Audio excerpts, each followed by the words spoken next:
আমি আপনাকেই বলছি, আপনি আজ ক্ষমতার যে আসনে বসে আছেন, যে ফুমওয়ালা চেয়ারে বসে আছেন, সেই চেয়ার কি ভেবে দেখেছেন সেটা চিরস্থায়ী নহে।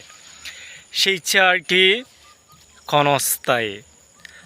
আপনি অনেক বড় রাজনৈতিক আত্মপরিচয় থাকতে পারে, আপনি ভুলে যাবেন না আপনার সেই রাজনৈতিক আত্মপরিচয় তাসের ঘরের মতো ভেঙে পড়বে।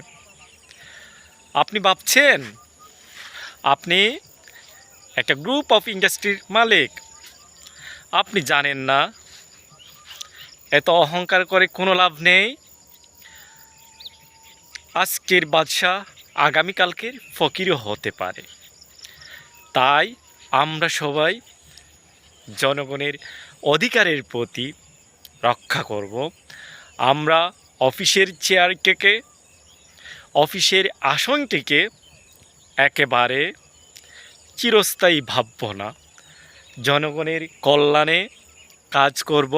আসুন জনগণের অধিকার নিয়ে কাজ করি, জনগণের সেবা করি, সেবার মন মানসিকতা নিয়ে এগিয়ে আসি, তাহলে এই দেশটা এগিয়ে যাবে। আসসালামু আলাইকুম।